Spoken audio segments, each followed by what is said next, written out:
học kha mày sống kha với nói có đang xem nó thì nơi video này để mà hết này like pic log pic so thì này mà sinh ra này hả nóเหมือนด้านนะครับเพราะเขาใครปิกมาสินจาว่าใครปิกใครล็อกมาในมาสินจาเสียอันเนี่ยเขาจะได้ใจซอฟต์แวร์เสียอันปิกค่ะเนาะเมื่อในมาสินจาเขาอัปเดตขึ้นมาค่ะเนาะเขาก็ตื่นหันไงมันทำตลกอ่ะใจซอฟต์แวร์ตัดแอปตัดปฏิแอปเจ้งเขาว่าค่ะเนาะซอฟต์แวร์ต่างๆอันจะมาล็อกค่ะเนาะในมาสินจามันก็มีล็อกไว้กำเดียวค่ะตอนเรียนนะเขาเห็นมันเห็นอะไรกำซื้อค่ะเนาะแต่แบบใจแอปต่างอันเนาะประมาณเตยจำกันค่ะเนาะเฮ็ดได้ค่ะเนาะเขาก่อนนะมาสินยาวค่ะเนาะเขามาสินยาวจังได๋ค่ะเนาะเขานำมาสินยาวจังได๋จะเปื้อนกันค่ะเนาะกว่าที่สตรีนนั่นค่ะง่ายๆก็มันก็ได้มิ่งตายมันก็ได้มิ่งเหนือขาได้มิ่งตายนี่ค่ะเนาะเขาเต็กตีอันไหนค่ะเนาะที่มีจังได๋ค่ะที่มีจังได๋ค่ะที่มีกันไหนค่ะเนาะที่มีตายนี่ต้องตายเลยค่ะเนาะ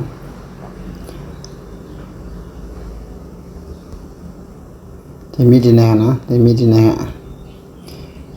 ฮัตเตกเข้ากันนะฮะเนาะคำมันบอกว่ามาอันเดมีหนึ่งฮะเนาะไปอัปเดตแล้วก็เดมีด้านใต้ฮะเนาะฮัตเตกที่มีนูนี่ฮะเนาะเตกจะไหนฮะเตกขึ้นมาจะไหนแล้วก็พอถึงไหนมันได้มีสตินฮะเนาะสตินได้ไหนฮะเข้ากับที่สตินได้ฮะเข้ามาในสตินยาวได้มี privacy and safety นี่ฮะเนาะที่ไหนฮะนี่ค่ะนะ privacy and safety เข้ากับที่ไหนค่ะแต่หันลงมาค่ะนะ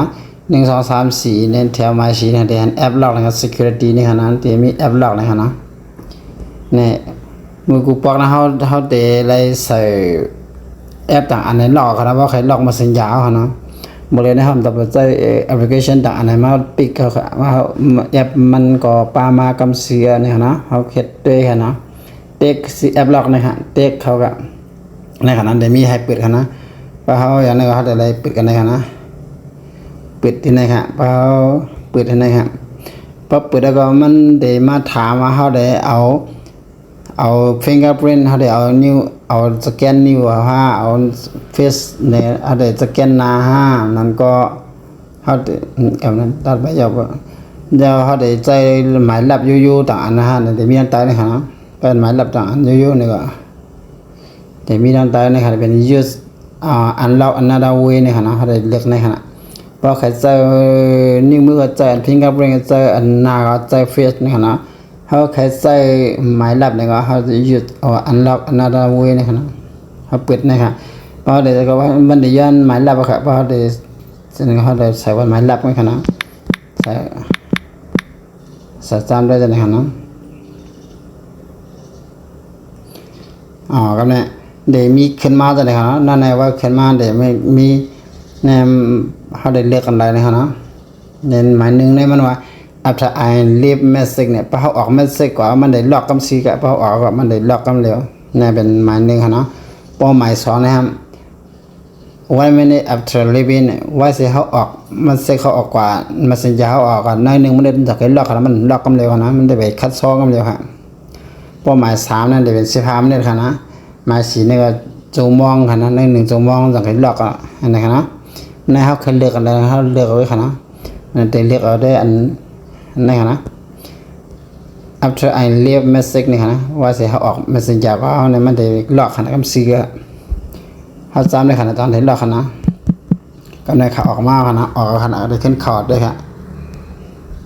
ในค่ะนะมันย้อนกันมันได้ย้อนหมายลับเพราะว่าบ่าวกล้องไว้อันใดก็เฮาได้แล้วเอานั้นเปิดขึ้นกันนะเฟซล็อกหา fingerprint นั่นแล้วก็เอาหมายลับยั่วๆนี่ก็พอหมายลับยั่วเนี่ยเฮาเข้าไว้กันนะถ้าเกิดใส่หมายลับเฮาใส่กันนะเพราะฉะนั้นเข้ามากันนะเอาได้เป็นไล่ใส่แอปล็อกนะครับนะแอปล็อกของ Messenger นะการได้ครับเพราะใครขึ้นทำใครขึ้นสายใครขึ้นเปิดขึ้นเฮาได้เฮ็ดได้ขึ้นนี่ครับขึ้นคอร์ดที่ขึ้นที่เก่าให้ค่ะขึ้นเขาขึ้นที่เก่ากว่าที่ไหนฮะขึ้นกว่าที่สเตนค่ะเนาะแล้วก็ขึ้นกว่าที่ privacy and safety ค่ะเนาะขึ้นเขาที่แอปล็อกไงค่ะขึ้นกว่าปิกแอปล็อกนั่นไงขึ้นเขาที่ไหนค่ะที่ไหนค่ะเนาะเขาขึ้นปิกอันไหนฮะปิกอันไหนก็แล้วค่ะนะเขาปิก วันนี้เขาออกขึ้นแล้วเนี่ยอ๋อให้ไหนครับมันย้อนเอานะมันขึ้นมาครับเนี่ยมันเด็มย้อนหมายลับว่าครับเอาค่ะเดมี่นั่นนะครับเนาะในไลน์ปิกล็อกแอปMessenger ในไลน์เปิดขึ้นนะครับเนาะพอใครเฮ็ดเต้นเนี่ยก็เฮ็ดครับเตือนมีลองส่งซิมโกเบิ้นฮู้อย่างสิ่งนะครับเนาะเด็กกวนเอากวนแล้วก็เนี่ยเหมือนกันนะมันก็ได้มีลองส่งซิมนั่นค่ะนะมันก็ได้มีข้อมูลลองใหญ่ขึ้นแล้วก็มันก็โกวนฮู้นั่นค่ะเนาะในเป็นไลน์ปิกเห็นไหมครับอ๋อเอาขามีหนังนะครับไม่ส่งกันก็ค่ะ